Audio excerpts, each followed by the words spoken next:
ज्ञानानन्दमयं देवं निर्मलं स्फटिकाकृतिम् आधारं सर्वविद्यानां हयग्रीवमुपास्महे।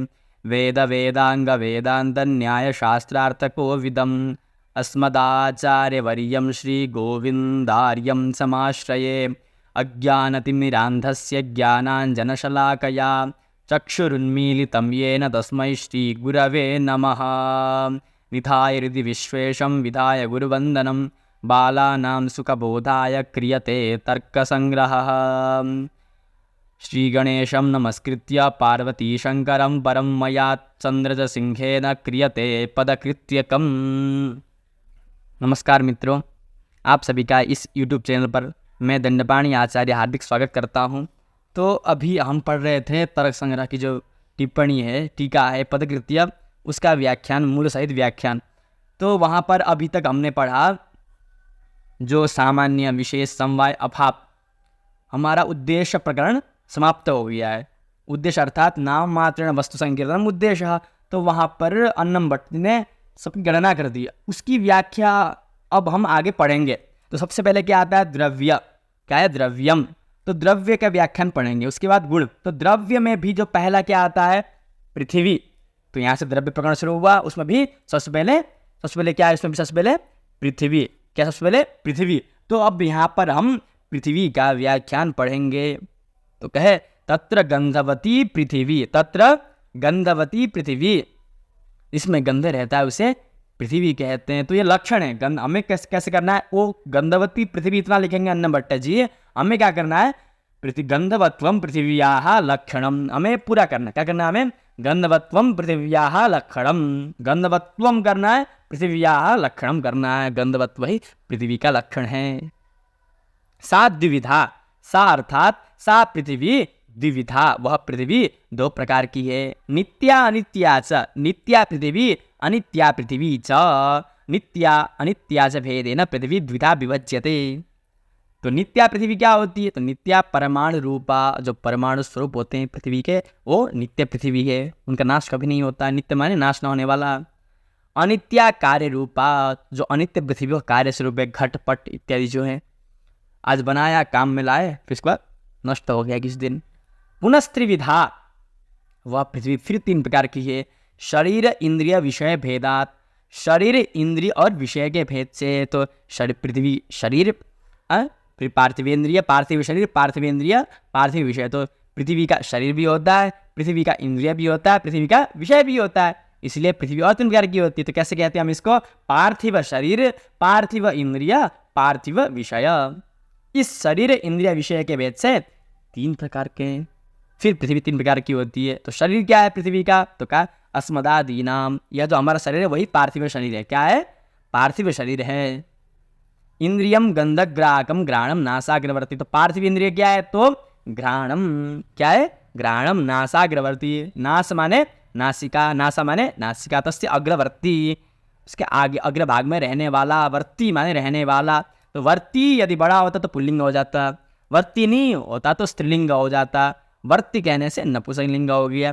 तो घ्राणम है ना, तो घ्राणम यह विशेष्य जो है वह घ्राणम इंद्रियम, क्या बोला? घ्राणम इंद्रियम जो कह रहे हैं वो जो विशेष्य ही जब क्या हो, जब विशेष्य नपुंसकलिंग हो तो विशेषण में तो विशेष्य निघ्न होते हैं, विशेषण में विशेष्य निघ्न हो जाते हैं। तो विशेष्य जिसमें विशेषण उसी में हो जाते हैं। तो नासाग्रवर्ती। विषयो मृत्पाषाणादि, शरीर बोल दिया, इंद्रिया बोल दिया, अब क्या है? विषय क्या है? मृत्पाषाणादि, मृत्यु और पत्थर तेल जो है सब क्या है? विषय है। अब उसका हम पदकृत्य पढ़ते हैं। पदकृत्य में अब कह रहे हैं, पदकृत्य में तदेव हि लक्षणम यद अव्याप्ति अतिव्याप्ति असंभव रूप दोषत्रय शून्यम। अब यहाँ पर कह रहे हैं, तो पहले क्या कहा कि परीक्षा का काम क्या है? लक्षण। लक्षण का मतलब क्या होता है? सब पहले उद्देश्य लक्ष्य परीक्षा कहा। लक्षितस्य लक्षणम संभवति नवेद विचार, परीक्षा कहा था। तो परीक्षा करना है तो लक्षण कैसा होना चाहिए? तो कह रहे हैं लक्षण किसे कहते हैं। अब यहाँ पे विस्तार पूर्वक बता रहे हैं कि लक्षण कैसा होना चाहिए। हम गाय का जो लक्षण कर रहे हैं, अस्माभिः गो यल लक्षणम क्रियते तल लक्षणम श्रृंगित्वम इति भवितुम किमर्थम न शक्नोति कपिलत्वम कुतो न कस्मात् च शासनादिमत्वमेव गोर्लक्षणम तत्र किं मानम। यदि प्रश्न शक्यते किल, हम पूछ सकते हैं ना कि जो तुमने गो का लक्षण किया है वह तुमने श्रृंगित्व क्यों नहीं किया, तुमने कपिलत्व क्यों नहीं किया, तुमने शासनादि मत्व ही क्यों किया। पृथ्वी का तुमने लक्षण किया, पृथ्वी का लक्षण, पृथ्वी में तो गर्म गर्म भी रहता है, गर्म स्पर्श भी रहता है पृथ्वी में, ऐसा प्रतीत तो होता है हमें, रूप भी रहता है पृथ्वी में। तो जब रूप रहता है तो निर्रूपोत्तम पृथ्वी लक्षण बोल दो, रूपोत्तम पृथ्वी लक्षण बोल दो, गंधवत्तम ही क्यों बोला, क्या प्रमाण है। आखिर लक्षण होना कैसा चाहिए, आखिर लक्षण होना कैसा चाहिए, उसका विस्तार करते हैं पदकृत्यकार। तदेव ही लक्षणम, लक्षण वही है, क्या है, यद, यहाँ से शुरू करेंगे, यद अव्याप्ति, यहाँ से अव्याप्ति अतिव्याप्ति असंभव रूप दोष त्रय शून्यम, तो असंभव, अव्याप्ति यहाँ से अधिव्याप्ति असंभव, अव्याप्ति अतिव्याप्ति असंभव रूप दोष त्रय शून्यम, ये तीनों दोष नहीं होने चाहिए उसमें, ये तीन दोष नहीं होने चाहिए। तीन में से अव्याप्ति दोष, अतिव्याप्ति दोष, असंभव दोष, इन तीन दोषों में से यदि एक भी दोष हो तो वह नहीं होता। यदि हम इसका अर्थ क्या समझेंगे, दोषत्रय शून्य माने तीनों दोषों का न होना। जब तीनों दोषों का न होना बोलेंगे तो श्रृंगित्व भी कर सकते हैं अथवा कपिलत्व भी कर सकते हैं। क्यों, तो श्रृंगित्व है, असंभव तो नहीं है। तो तुमने तीन कहा था, तत्र दोषत्रय शून्यत्वम, दोषत्रय शून्यम नास्ति खलु, दोषत्रय शून्यम अस्ति, दोषत्रय शून्यम अस्ति, यद्यपि दोषद्वयम विद्यते दोषत्रयम तो नास्ति, अतः दोषत्रय शून्यम अस्ति। ऐसा कोई कर कह सकता है कि तुमने दोषत्रय शून्यम बोला है, इसमें दोषत्रय शून्य ही है क्योंकि इसमें असंभव तो है नहीं श्रृंगित्व में, तो हमें ऐसा नहीं करना है। अव्याप्ति दोष से भी शून्य होना चाहिए, अतिव्याप्ति से भी शून्य होना चाहिए और असंभव से भी शून्य होना चाहिए। इस प्रकार का लक्षण होना चाहिए। यथा गोहो शासनादिमत्वम, गोहो शासनादिमत्वम, शासना माने गलकंबल, शासना माने गलकंबलत्वम गोरलक्षणम, गलकंबल जो लटकता है, गोह किल लक्षणम शासनादिमत्वम गोरलक्षणम।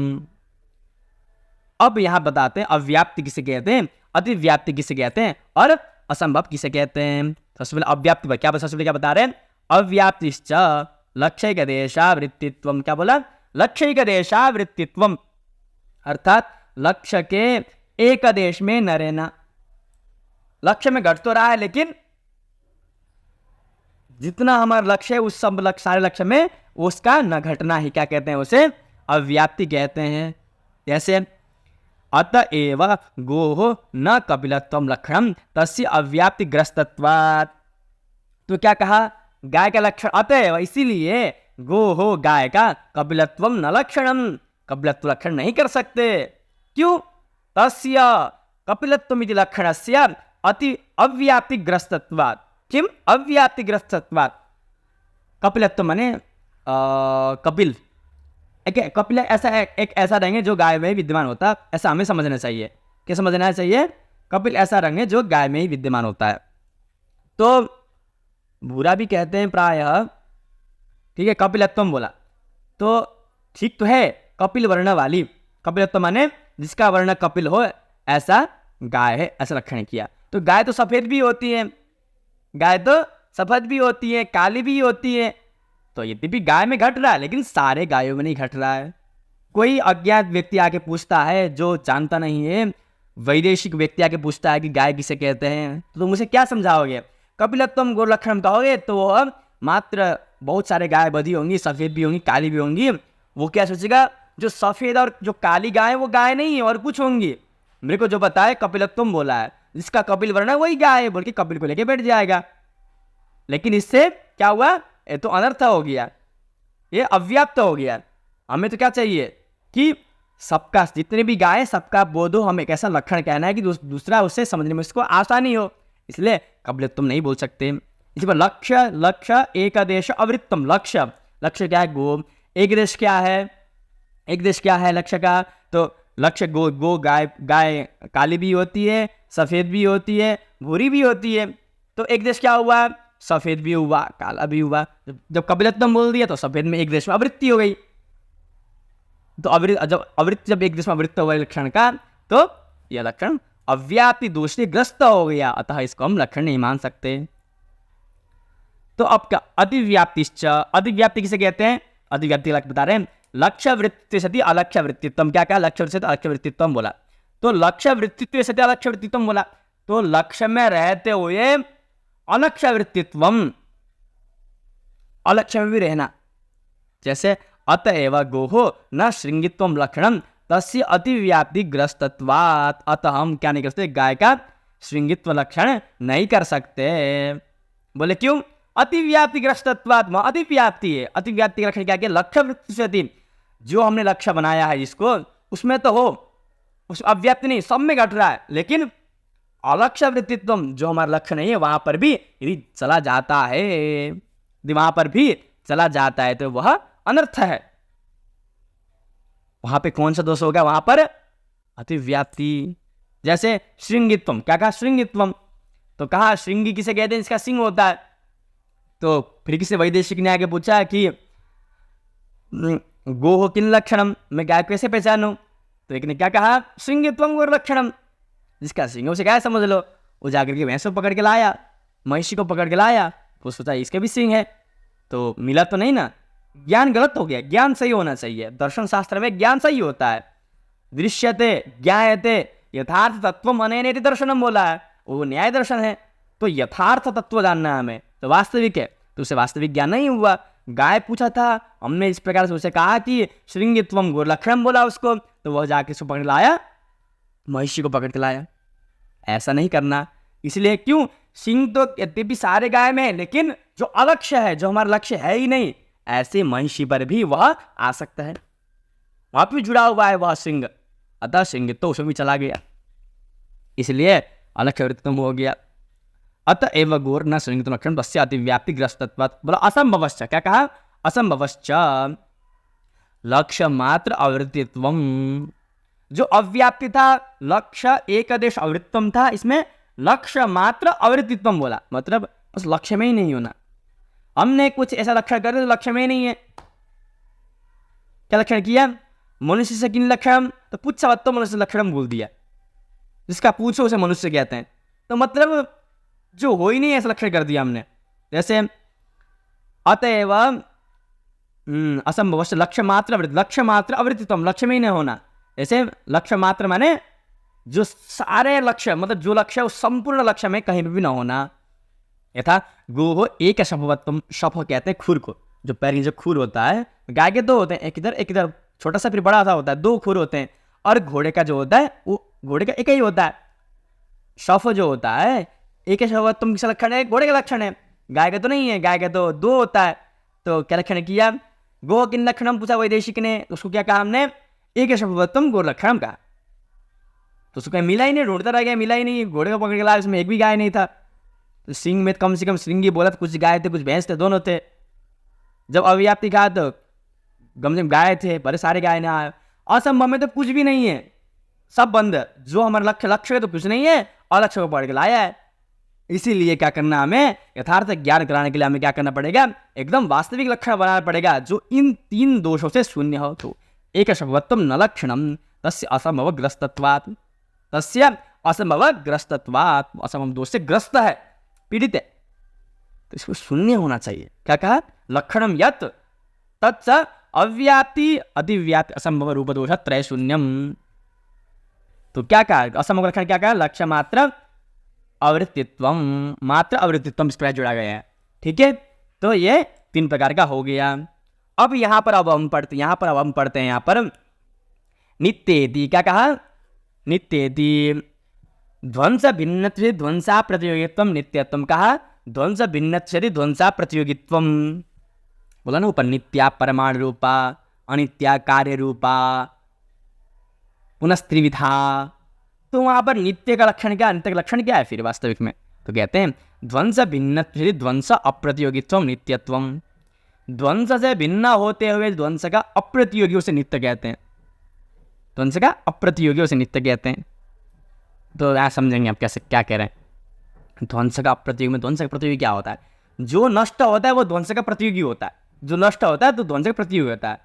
घट था, घट नष्ट हो गया, प्रध्वंस भाव हो गया, तो ध्वंस का प्रतियोगी कौन हुआ? घट।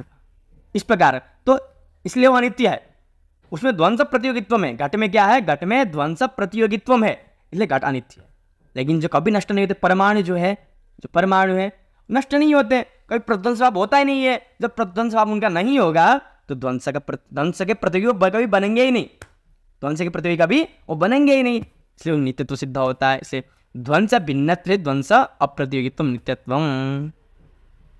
फिर ध्वंसे अधिव्याप्ति वारणाय ध्वंस भिन्नित विषयणम लक्षण घटकदलानाम अव्याप्ति अधिव्याप्ति असंभव, इन 3 दोषों पूर्वक अथवा दलद्वय विचार पूर्वकम लक्षणम ग्राह्यम, ऐसा कहते हैं। अर्थात जब लक्षण किया है, लक्षण के लिए हम जितने पद लाए हैं उस पद में अव्याप्ति अधिव्याप्ति असंभव दुहत्रय वारकतया सार्थक कल्पनम बोलते, सार्थक्य कल्पनम बोलते हैं। अर्थात हमने लक्षण के लिए कितने पद लिया, यहाँ पर हमने ध्वंस भिन्नत्व भी एक पद लिया है, ध्वंस अप्रतियोगित्व पद लिया है।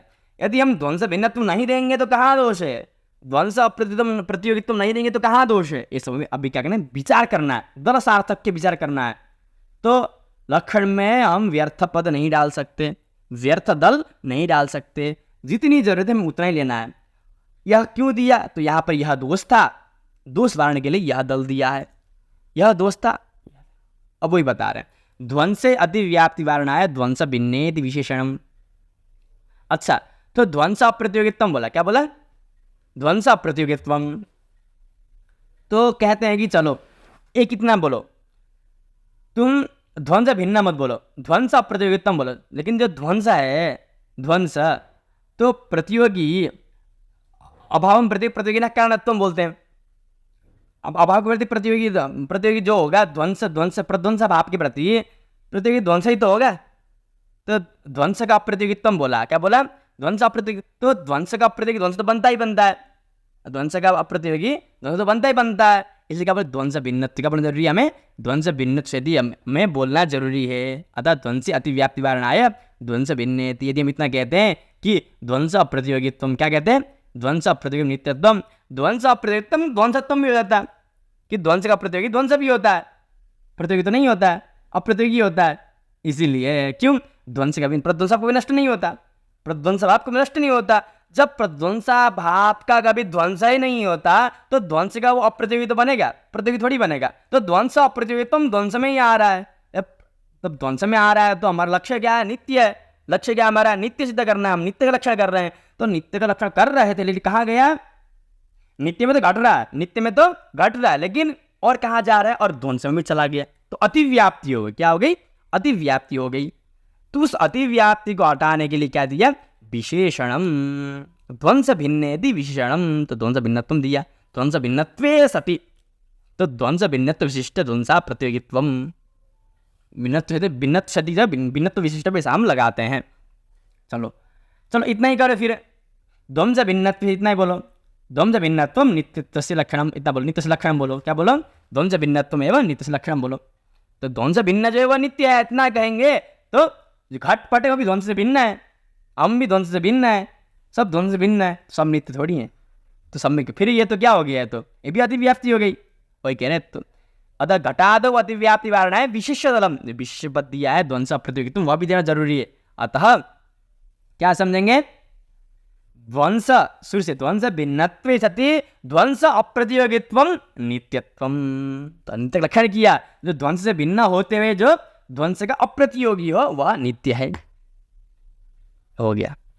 अब बोले अनित्य का लक्षण क्या है, तो ऊपर क्या, ऊपर किसका लक्षण क्या था, ऊपर हमने नित्य का लक्षण कहा था, ये नित्य का लक्षण था, ये नित्य लक्षण था। अब किसे कहेंगे, अब अनित्य लक्षण कहेंगे। तो क्या है, ध्वंस प्रतियोगित्वम प्रागभाव प्रतियोगित्वम व अनित्यत्वम, वाह बोला, अर्थात वाक अर्थात 2 लक्षण कहा। ध्वंस प्रतियोगित्वम बोला, जो ध्वंस का प्रतियोगी बनता है, क्या, जो ध्वंस का प्रतियोगी बनता है। ध्वंस का प्रतियोगी जो घट है, हमने घट बनाया, किसने दंडे से घट को फोड़ दिया, घट ध्वंस हो गया। तो घट ध्वंस के प्रति प्रतियोगी कौन बना, घट बना। कौन बना, अभाव प्रति प्रतियोगी नकारात्मक बोलते हैं। तो प्रतियोगी कौन बना, जिसका अभाव होता है वही प्रतियोगी होता है, जिसका अभाव होता है वही प्रतियोगी होता है। घट का अभाव हो गया तो प्रतियोगी कौन बना, घट बना। प्रतियोगी बन रहा है ना, ध्वंस का प्रतियोगी बन रहा है कि नहीं बन रहा है, तो प्रतियोगित्व किस में रहेगा, प्रतियोगी बन रहा है। तो यदि कोई मनुष्य है, मनुष्यत्व किस में रहेगा, मनुष्य में रहेगा। तो प्रतियोगी घट बन रहा है तो प्रतियोगित्व किस में रहेगा, घट में रहेगा, किस में रहेगा, घट में रहेगा। अतः प्रागभाव प्रतियोगित्वम, वो क्या बोला, प्रागभाव प्रतियोगित्वम, इसको भी ले लिया। अनित्य लक्षण क्या कह रहे हैं, अनित्य का प्राग भाव किसे कहते हैं?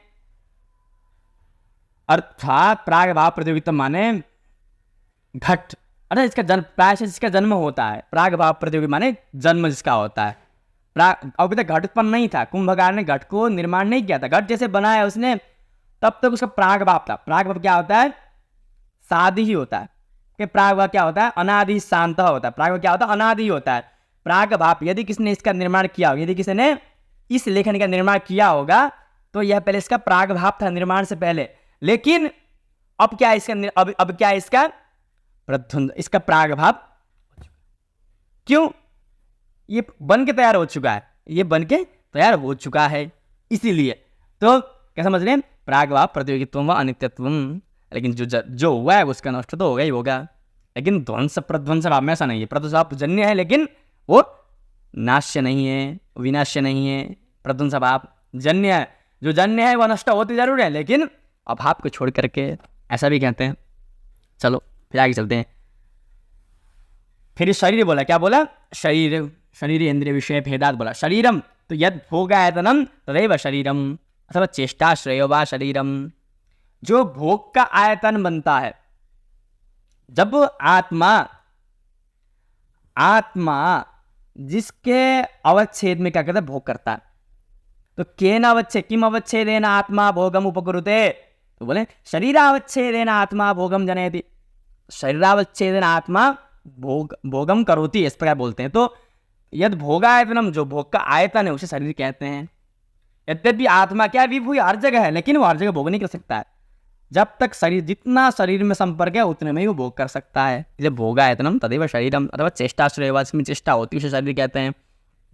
इंद्रियमिति, इंद्रियम गंधग्राहकम इंद्रियम ग्राणम नासाग्रवर्ती। इंद्रियम गंधग्राहकम ग्राणम बोला, तो उसने लक्षण किया गंधग्राहकत्वम। क्या बोला?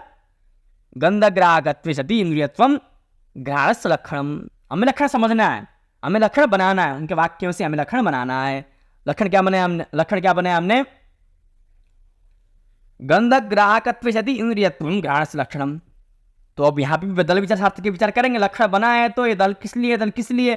तो अव्याप्ति हो रही थी इसलिए लगाया। मतलब दोषत्रय शून्य से बचाने के लिए हमने इसको लगाया, ऐसा हमें उत्तर देना है, समाधान देना है। तो इतना ही बोलो, इंद्रियत्वम इतना ही बोल दो। क्या बोलो? इंद्रियत्वम बोलो। इंद्रियत्वम ग्राण से लक्षणम, तो इंद्रियत्वम तो चक्षु भी इंद्रियत्वम है, वो थोड़ी ग्राण है, वो अति व्याप्ति हो जाती है। क्या बोलना जरूरी है? हमें गंधक ग्राहक बोलना जरूरी है। अच्छा ठीक है, तो इंद्रिय मत बोलो, गंधक ग्राहकत्वम इतना ही बोल दो। तो कालादौ अति व्याप्ति वारणाय, कालादौ अति प्रसक्ति माने हो जाती अति व्याप्ति, अति प्रसक्ति वारणाय इंद्रियमिति। अब क्या बोला? इसलिए इंद्रिया बोला। यदि हम गंधग्राहकत्वम बोलेंगे तो काल तो सर्वाधार है, काल के संबंध से कालिक संबंध से कुछ भी हो सकता है, कालिक संबंध से कुछ भी हो सकता है। तो कालिक संबंध से तो क्या है?